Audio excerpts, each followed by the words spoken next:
राधे कृष्णा। देवी प्रपन्नार्ति हरे प्रसीद, प्रसीद मातर्जगतो अखिलस्य, प्रसीद विश्वेश्वरि पाहि विश्वं, त्वमीश्वरी देवी चराचरस्य। शारदीय नवरात्र की सभी भक्तजनों को हार्दिक शुभकामनाएं। नवरात्रि 9 दिन उसी त्रिशक्ति महाकाली, महालक्ष्मी, महासरस्वती की पूजा आराधना करते हैं, जिसके आगे पूरा ब्रह्मांड सर झुकाता है। नवरात्रि जीवन में सकारात्मक ऊर्जा का संचरण करती है। नवरात्रि में एक नई आशा का किरण लेके आती है। शारदीय नवरात्रि का प्रारंभ आश्विन शुक्ल पक्ष की प्रतिपदा 15 अक्टूबर 2023 से प्रारंभ हो रहे। कलश प्रतिष्ठा का जो समय है प्रातः 8:45 से 12:33 दोपहर तक का शुभ मुहूर्त है कलश प्रतिष्ठा का। कलश प्रतिष्ठा लोग घरों में करते हैं, अच्छी बात, सभी लोग करते हैं, सभी को जानकारी के हिसाब से अब देवी जी की आराधना पूजा करते हैं। लेकिन थोड़ा सा कलश कैसे प्रतिष्ठा करें, कलश की प्रतिष्ठा किस तरह से करें, क्या उसकी प्रक्रिया है। तो सबसे पहले कलश ले लें। किसी के पास मिट्टी का कलश है, किसी के पास ताम्र पात्र है, किसी के पास पीतल का है। सबकी अपनी अपनी शक्ति के हिसाब से, धन के हिसाब से कलश की अपनी प्रतिष्ठा करते हैं। कलश को धो लें। धोने के बाद उसको कलावा से 7 बार उसको लपेट कर बांध दें। रोली ले लीजिए, रोली से स्वास्तिक बनाइए। स्वास्तिक बनाने के बाद कलश को रख दीजिए। अब हमको एक मिट्टी के सकोरे में या किसी पात्र में बालू ले लें। जवारे लोग बोते हैं, जवारों से एक नया संचरण होता है, नई ऊर्जा, सकारात्मक ऊर्जा का घरों में संचरण होता है, तो जवारे बो दें। इसके बाद कलश के अंदर जल डालें, थोड़ा सा गंगा जल भी डालें। सर्व औषधि, सर्व औषधि सभी लोगों की जानकारी में नहीं होगा कि क्या होती है। सर्व औषधि सतावर को बोलते हैं सर्व औषधि। अगर सर्व औषधि नहीं है तो उसकी जगह आप 2 लौंग डाल दें, सुपारी डाल दें, अक्षत डाल दें उसी में, और कलश में पुष्प में रोली लगा करके उसमें डाल दें। इसके बाद कलश को उसी स्थान पे जहाँ पे हमने जवारे बोए थे वहाँ पे रखें। एक सिक्का जरूर डालना ना भूलें। 11 रुपए डाल दें या 5 का सिक्का डाल दें, अपनी श्रद्धा अनुसार 1 का भी सिक्का डाल सकते हैं। जहाँ पे जवारे बोए थे वहीं पे उस कलश को उसके ऊपर रखना है।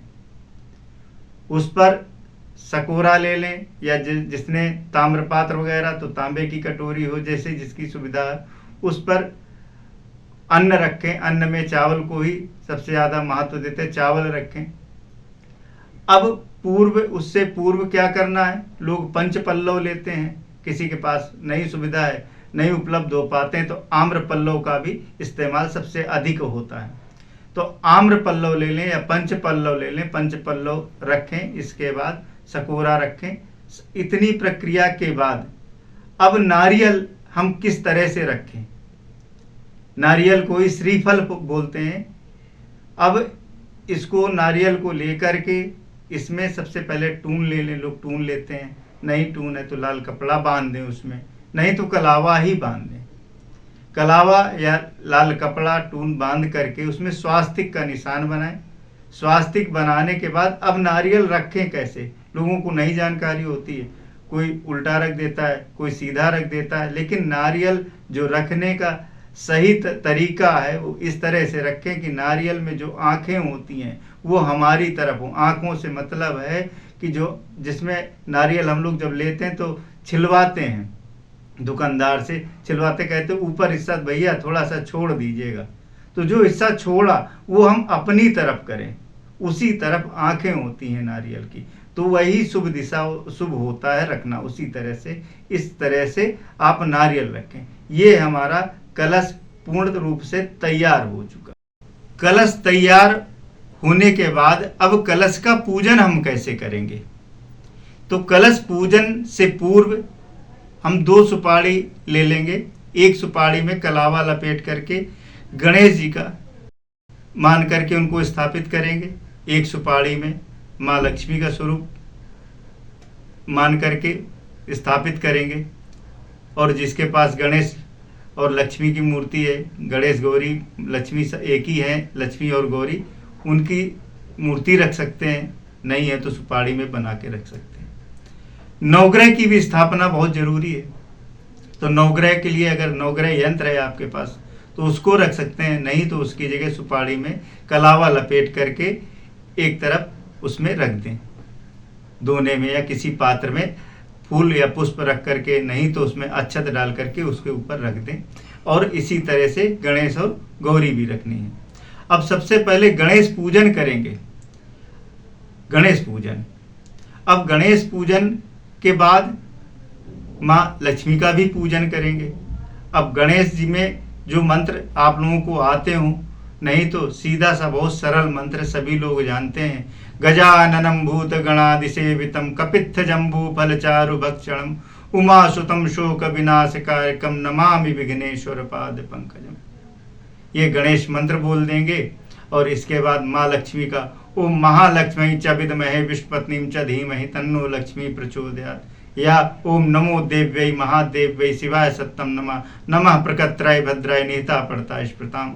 इस तरह करके उनका आवाहन करेंगे। फिर जल से स्नान, नैवेद्य आदि भोग लगा करके आरती करके ये हमारी गणेश और लक्ष्मी का पूजन हो गया। अब इसके बाद हम घट का पूजन करेंगे। अब घट पूजन के लिए इसी तरह से पहले किसी को जानकारी नहीं, किसी को मंत्र जानकारी नहीं, तो लोग ऐसे ही अपना रख देते हैं, लेकिन ऐसे न रखें। अब जैसे गणेश गौरी बनाए हमने और उसमें अक्षत छोड़ दें, नहीं कुछ जानते हैं तो इतना ही बोल दे अस्यै प्राणा प्रतिष्ठन्तु अस्यै प्राणा क्षरन्तु च, और हाथ ऐसे स्पर्श कर लें कि हे गणेश, हे माँ लक्ष्मी, आप यहाँ प्रतिष्ठित हों, आप विराजमान हों, इसी तरह से बोल दें और स्पर्श कर लें उसका। गणेश गौरी पूजन के बाद कोई भी पूजन या कोई भी पाठ या मंत्र जप करते हैं तो एक संकल्प करते हैं। तो हमें माँ दुर्गा का पूजन करना है, दुर्गा सप्तशती के पाठ करने हैं, तो उसका संकल्प अनिवार्य है। बिना संकल्प के आपका कार्य सिद्ध नहीं होता है।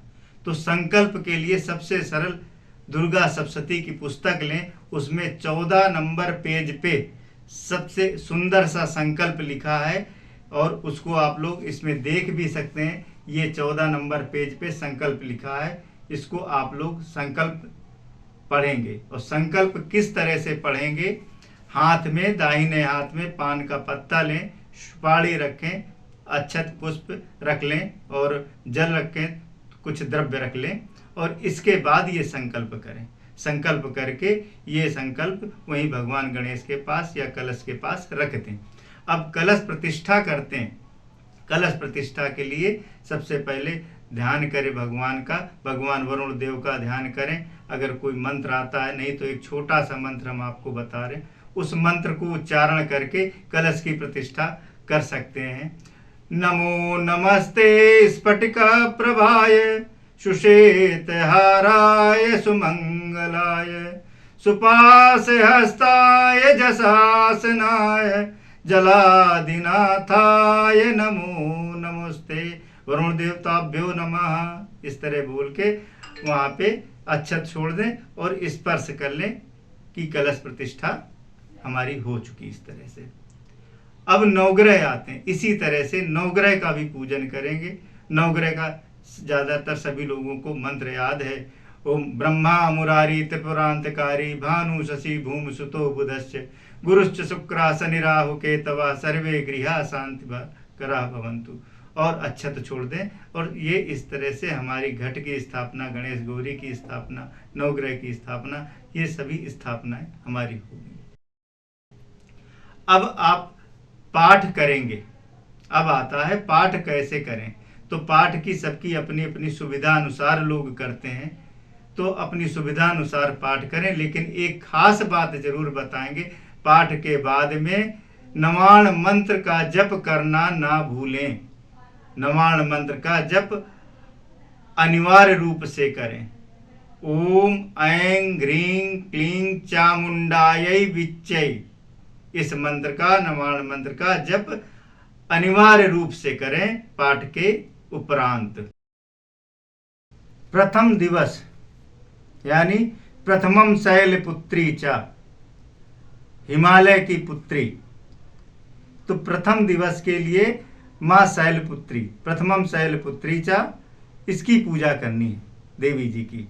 तो इसका एक छोटा सा मंत्र है, आप लोग करें। वंदे वांछित लाभाय चंद्रादृक शेखराम वृषारूढ़ा शूलधराम शैलपुत्रीम यशस्वनीम। ये पूजन का मंत्र है माँ शैलपुत्री का। इसका एक बीज मंत्र भी है, अगर ये नहीं कर सकते हैं तो इसके बीज मंत्र का जप करें। ह्रीं शिवाय नमः, फिर से एक बार वो सुने, ह्रीं शिवाय नमः। इनका जो भोग लगेगा, भोग में घी और मिश्री का भोग लगाएं और फल में अनार का फल का भोग लगाएं। ये प्रथम दिवस माँ शैलपुत्री का पूजन का ये विधान रहेगा। हाँ। आज का विशेष उपाय, जिन घरों में पति और पत्नियों के मध्य वैचारिक मतभेद, विचार ना मिलना, झगड़ा विवाद, स्नेह की कमी, पिता और पुत्र के मध्य स्नेह की कमी, माता और पुत्र के मध्य स्नेह की कमी, जिन घरों में इस तरह की समस्या है वो विशेष रूप से इस मंत्र का जप करें। निश्चित ही पूरे विश्वास के साथ हम कह रहे हैं, पूर्ण रूप से लाभ मिलेगा। मंत्र लिख लें, नहीं तो सुन लें ध्यान से। ओम क्लीं ज्ञानी नामपि चेतांसी देवी भगवती हिसा बलादा कृष्य मोहाय महामाया प्रयक्षति। एक बार फिर से सुने। ओम क्लीं ज्ञानी नामपि चेतांसी देवी भगवती ही सा बलादा कृष्य मोहाय महामाया प्रयक्षति। पूरी श्रद्धा, पूरे समर्पण और विश्वास के साथ इस मंत्र का जप करें। घर में सुख शांति अवश्य रूप से आएगी। और हम माता दुर्गा से आप सभी के जीवन में सुख समृद्धि ऐश्वर्य की प्राप्ति हो, ऐसी कामना करते हैं। और आगे के एपिसोड में पुनः हम आपसे मिलेंगे। नमस्कार, राधे कृष्णा।